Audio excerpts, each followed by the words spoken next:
दोस्तों नमस्कार। Colonel Ajay CO Ajay astro money group first global astro finance digital channel से आपसे हम खाते होता हूँ। आज शनिवार 18 जुलाई सन 2026। दोस्तों आज की इस एपिसोड में हम चर्चा करेंगे सोया ऑयल के बारे में।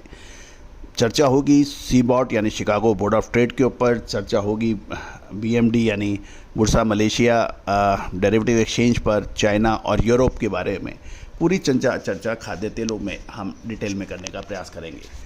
दोस्तों खाद्य तेलों में तेज़ी या मंदी का सटीक विश्लेषण, फंड्स बाइंग क्या कर रहे हैं, कमोडिटी फंड्स की क्या गतिविधि आ रही हैं, ओपन इंटरेस्ट कितना बढ़िया घट रहा है, ये सारी जानकारियाँ हम एक शो में देने का प्रयास करते हैं। यदि आप खाद्य तेलों के स्टॉकिस्ट हैं, होलसेलर्स हैं, प्लांट होल्डर हैं, इंपोर्टर हैं या फिर रीपैकेजिंग करने वाले हैं,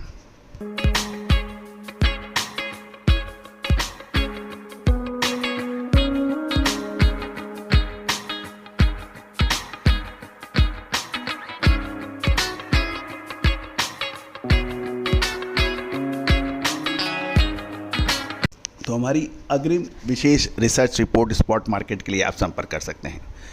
दोस्तों कहा जाता है कि खाद्य तेलों की रिसर्च एक आसान काम नहीं है, पूरा ग्लोबल मार्केट इससे प्रभावित होता है और जो इस रिसर्च को प्राप्त कर लेता है या फिर अग्रिम अनुमान सटीक रूप से लगा लेता है, यदि 10 में से आपकी 7 या 8 भी चले जाते हैं तो निश्चित रूप से आपको आगे बढ़ने से कोई नहीं रोक सकता।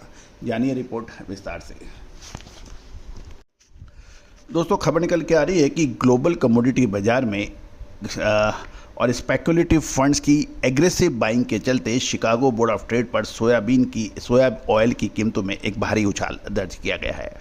हालांकि हाजी यानी स्पॉट कैश बाजार में कमजोरी और सुस्त मांग के कारण वायदा बाजारों में इस बड़ी तेज़ी पर कुछ हद तक लगाम लगी है, लेकिन फंड्स की एग्रेसिव बाइंग कुछ और ही बयान कर रहा है। यदि हम स्टैटिस्टिक्स देखें तो सीबॉट सोया ऑयल फ्यूचर्स की क्लोजिंग के जो आंकड़े हैं, दिसंबर 2026 के जो प्रमुख कॉन्ट्रैक्ट्स की शानदार तेज़ी देखी गई। दिसंबर 2026 कॉन्ट्रैक्ट में क्लोजिंग प्राइस 72.43 सेंट प्रति पाउंड, इसमें 1.86 सेंट या 2.64 सेंट की तगड़ी बढ़त रही। दैनिक स्तर की बात करें तो कारोबार के दौरान ऊपरी स्तर 72.98 सेंट और निचला स्तर 70.80 सेंट रहा और क्लोजिंग ये 72.43 सेंट रहा। इसके अंदर लगभग 2.64% की बढ़त रही। अब वॉल्यूम और ओपन इंटरेस्ट की हम बात करें तो दिसंबर कॉन्ट्रैक्ट का वॉल्यूम 93,534 का रहा, जिसमें करीबन 91.3% की बढ़त दर्ज हुई है, जबकि ओपन इंटरेस्ट जो है वो 2,61,459, इसमें भी लगभग 1,374 लॉट की बढ़त देखी गई। मसाले, खुशबू और प्योर झाग, टेस्ट से भर दे हर जुबां पे स्वाद। एवरीडे मसाले, देश का स्वाद। कुल मिलाकर यदि सभी कॉन्ट्रैक्ट देखें तो कुल वॉल्यूम 2,50,572 का रहा, इसमें 1,15,872 का प्लस हुआ और कुल ओपन इंटरेस्ट 6,37,996 रहा, इसमें 4,408 का प्लस रहा। तो दोस्तों ये जो वॉल्यूम और ओपन इंटरेस्ट जब दोनों बन रहा है और साथ साथ के अंदर प्राइसिंग भी तेज़ हो रही है, तो इसका टेक्निकली मतलब एक साफ निकलता है कि इसके अंदर तेज़ी की संभावना बन सकती है। यदि हम फंड्स एक्टिविटीज़ की देखें तो CFTC की जो रिपोर्ट है जो 14 जुलाई की थी, उसके मुताबिक फंड्स की एक्टिविटी काफ़ी मजबूत है। अनएस्टिमेटेड डाटा के अनुसार 17 जुलाई को फंड्स ने 10,500 कॉन्ट्रैक्ट्स की नई नेट खरीदारी की, जबकि इसके पिछले सत्र में 3,000 कॉन्ट्रैक्ट्स की बिकवाली हुई थी। ये ध्यान देने वाली बात यह है कि 17 तारीख यानी कल 10,500 कॉन्ट्रैक्ट्स की नेट खरीदारी थी, जबकि थर्सडे को 3,000 कॉन्ट्रैक्ट्स की बिकवाली हुई थी, यानी रिवर्स हुआ, वो भी ट्रिपल। पिछले 5 सत्रों में कुल 17,500 कॉन्ट्रैक्ट और पिछले 7 सत्रों में 16,500 कॉन्ट्रैक्ट्स की नेट बाइंग नज़र आई। दोस्तों तो ये फंड्स की एक्टिविटीज बहुत ही प्रॉमिसिव और एग्रेसिव प्लस दिखा रहा है। CFTC की बात करें तो कुल ओपन इंटरेस्ट 7,47,953 का रहा, इसमें 10,136 का प्लस रहा। मैनेज्ड मनी लॉन्ग पोजीशन 1,36,058 की रही, इसमें 12,962 की प्लस रही और इसकी हिस्सेदारी 18.2% है। मैनेज्ड मनी शॉर्ट पोजीशन की देखें तो 23,029 की रही, इसमें 10,839 की हिस्सेदारी घटी यानी 3.1%। मैनेज मनी नेट लॉन्ग जो है खरीदारी और बिकवाली को देखो वो तो 1,13,029 की रही, ये प्लस 23,801 की रही। तो दोस्तों ये एक बहुत ही चौंका देने वाले और एग्रेसिव डाटा दिखा रहे हैं। अब हम देख लेते हैं कि इस बाज़ार को सपोर्ट क्यों मिला। क्रूड ऑयल में बड़ी रैली, सितंबर डिलीवरी वाला WTI क्रूड ऑयल $3.50 उछलकर $81.78 प्रति बैरल पर पहुंच गया, जो इसका 5 सप्ताह का उच्चतम स्तर है। अमेरिका और ईरान के बीच चलते बढ़ते जियोपॉलिटिकल टेंशन और स्ट्रेट ऑफ हॉर्मुज में सप्लाई डिस्टर्ब होने की आशंका ने कच्चे तेल को तेजी के पंख लगा दिए हैं। शुद्धता ऐसी जो हर घर की पसंद बने। सुधा महेश ठक्कर, हल्दी के विश्वसनीय निर्यातक।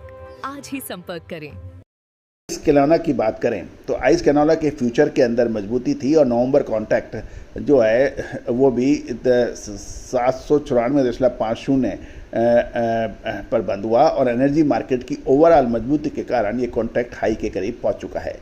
यूरोनेक्स्ट की बात करें तो रेपसीड नवंबर 2026 का कॉन्ट्रैक्ट 4.75 यूरो बढ़कर 550 यूरो प्रति टन पर सेटल हुआ, जिससे बायोफ्यूल से जुड़े सकारात्मक सेंटीमेंट को सहारा मिला।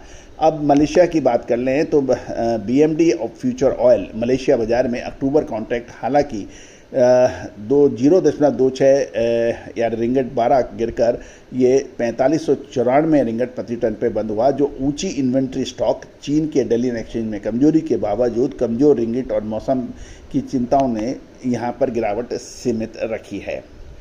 दोस्तों एशियन बाज़ार की हम बात कर लेते हैं। इसके अंदर हम चीन की बात करेंगे और साथ साथ फिर हम दक्षिण अमेरिका के सोयाबीन और ऑयल की बात करेंगे। पूरा शो बहुत ध्यान से देखें, समझें। साल 2026 में लाल मिर्च, हल्दी और धनिये में तेजी के बाद क्या अब जीरे की बारी? साल 2023 के अंदर हमारा ऐतिहासिक तेजी और फिर मंदी का अग्रिम अनुमान सही साबित हुआ था। Now at a decisive moment, contact for spot market special research report. अब हम चर्चा कर लेते हैं एशियन बाजार, चाइनीज मार्केट और उसके बाद फिर हम चर्चा करेंगे साउथ अमेरिकन सोयाबीन ऑयल के बारे में।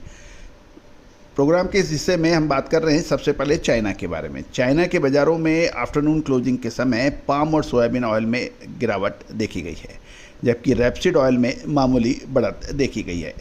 यदि हम डलियन कमोडिटी एक्सचेंज DC की बात करें तो RBD पाम ऑयल सितंबर कॉन्ट्रैक्ट 9,232 रहा, इसमें 24 की गिरावट थी और जनवरी कॉन्ट्रैक्ट में 22 की गिरावट के साथ ये 9,530 येन पर रहा। सोयाबीन ऑयल सितंबर कॉन्ट्रैक्ट 8,535, इसमें 49 येन का डाउन था और जनवरी कॉन्ट्रैक्ट 8,533 यहाँ पे 42 का था। यदि हम जेंगजो कमोडिटी एक्सचेंज की बात करें ZC का तो रेपसीड ऑयल सितंबर कॉन्ट्रैक्ट में ये इसमें बढ़त देखी गई, ये 10,006 का भाव था और इसके अंदर +7 था। अब हम बात कर लेते हैं दक्षिण अमेरिका यानी साउथ अमेरिकन, लैटिन अमेरिकन सोया ऑयल कैश और स्पॉट कैश मार्केट की। सीबॉट वायदा बाजार में आई भारी तेजी के बावजूद अर्जेंटीना और ब्राज़ील के हाजिर बाज़ारों में एक्सपोर्ट बेसिस में डिस्काउंट कमज़ोर बना हुआ है। अर्जेंटीना की बात करें तो बेसिस 1182 है और FOB ऑफर के अंदर 4 का है और बेसिस डिस्काउंट 2120 का है। और यदि हम चर्चा कर लें ब्राज़ील की अगस्त जो बेसिस है वो 1185 है, इसमें 26 का प्लस है और बेसिक डिस्काउंट 2040 का है। सितंबर 1188 का है, इसमें +7 है, एक है। तो कुल मिलाकर अर्जेंटीना और ब्राज़ील में भारी बेसिस डिस्काउंट और कमज़ोर FOB ऑफर से संकेत दे रहे हैं कि फिजिकल डिमांड को लेकर खरीदार फिलहाल सतर्क है और मार्केट में सेलर्स की फ्लेक्सिबिलिटी बनी हुई है। और कमोडिटी बाजार के पिछले क्लोज के हिसाब से हम देखें तो सीबोर्ड सोया ऑयल 72.43 सेंट पाउंड, इसमें 1.86 की तेज़ी। WTI क्रूड ऑयल 81.78, इसमें 3.5 की तेज़ी।